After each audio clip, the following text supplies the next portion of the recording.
नमस्कार, आप सभी का एक बार फिर से स्वागत है हमारे चैनल भक्ति ज्ञान में। आज सुनेंगे मकर संक्रांति पर धर्मराज जी की कहानी। एक समय की बात है जब पृथ्वी लोक पर बब्रुवाहन नाम के राजा हुआ करते थे। उनका राज्य बड़ा ही सुखद था, समृद्ध था और राजा भी बड़े दयालु थे। इस राज्य में एक ब्राह्मण हरिदास भी निवास करता था। हरिदास एक तपस्वी था एवं उसका विवाह गुणवती से हुआ था, जो कि बहुत ही सुशील, धर्मवती और पतिव्रता महिला थी। गुणवती ने जीवन भर सभी देवी देवताओं की उपासना की और सभी प्रकार के व्रत किए एवं दान धर्म भी किया करती थी। इसके अलावा अतिथि सेवा को भी वो अपना धर्म मानती थी। ऐसे ही हंसी खुशी और ईश्वर की उपासना करते हुए वो वृद्ध हो गई। जब उसकी मृत्यु हुई तो यम धर्मराज के दूत उसे अपने साथ धर्मराजपुर ले गए। यमलोक में सुंदर सिंहासन पर धर्मराज विराजमान थे और उनके पास में चित्रगुप्त भी बैठे थे। आपको पता ही होगा कि चित्रगुप्त के पास सभी प्राणियों के पाप पुण्य का लेखा होता है। चित्रगुप्त प्रभु को प्राणियों का लेखा जोखा सुना रहे थे।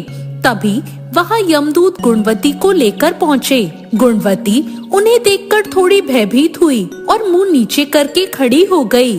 चित्रगुप्त ने गुणवती का ब्यौरा निकाला और धर्मराज को बताया। धर्मराज ने पूरा ब्यौरा देखा और वे प्रसन्न हुए, परंतु फिर भी उनके मुखमंडल पर थोड़ी उदासी छाई हुई थी। यह देखकर गुणवती ने पूछा, हे प्रभु, मैंने तो सारे सत्कर्म किए थे, फिर आपके मुंह पर ये उदासी क्यों छाई है? इसका क्या कारण है? कृपा करके मुझसे बताइए कि मुझसे क्या भूल हुई है। यम धर्मराज ने उत्तर में कहा, हे देवी, तुमने सभी देवी देवताओं के लिए व्रत किए, उपासना की, परंतु तुमने कभी मेरे नाम से कोई पूजा या पाठ या कोई दान धर्म नहीं किया।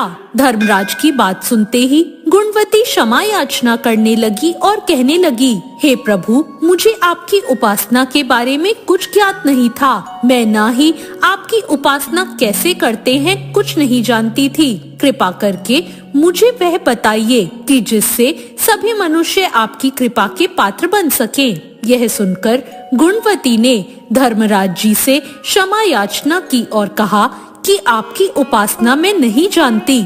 मैं आपके मुख से भक्ति का मार्ग सुनना चाहती हूँ और मेरी यह इच्छा है कि मृत्यु लोक पर वापस जाकर आपकी भक्ति करूँ और सभी को इसके बारे में बताऊं। धर्मराज जी ने उसकी विनती सुनकर कहा, जिस दिन सूर्य देव उत्तरायण में प्रवेश करते हैं, यानी कि मकर संक्रांति के दिन मेरी पूजा शुरू करनी चाहिए। उस दिन से लेकर पूरे 1 वर्ष तक मेरी पूजा करते हुए कथा सुननी चाहिए और एक दिन भी पूजा या कथा नहीं छूटनी चाहिए। साथ ही पूजा करने वाले व्यक्ति को धर्म के इन 10 नियमों का पालन करना चाहिए। पहला, धीरज रखना एवं संतुष्ट रहना। दूसरा, अपने मन को वश में रखना और सभी को क्षमा करना। तीसरा, चोरी या अन्य दुष्कर्म नहीं करना। चौथा, मानसिक एवं शारीरिक शुद्धि, यानी पर पुरुष एवं पर स्त्री से बचकर रहना। पांचवा, अपनी इंद्रियों को वश में रखना।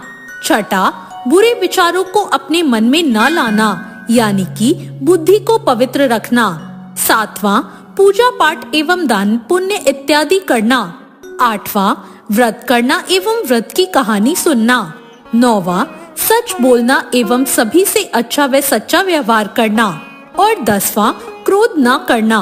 धर्म के इन सभी 10 लक्षणों का पालन करते हुए पूरे 1 वर्ष तक मेरी कथा नियम से सुने, दान पुण्य एवं परोपकार करें एवं अगली मकर संक्रांति पर इस व्रत का उद्यापन करें। अपने सामर्थ्य से मेरी एक मूर्ति बनाकर विधि विधान से प्राण प्रतिष्ठा करवाकर हवन करें एवं साथ ही चित्रगुप्त की भी पूजा करें एवं काले तिल के लड्डू का भोग लगाएं, ब्राह्मण भोज करवाएं एवं बांस की टोकरी में 5 सेर अनाज का दान करें।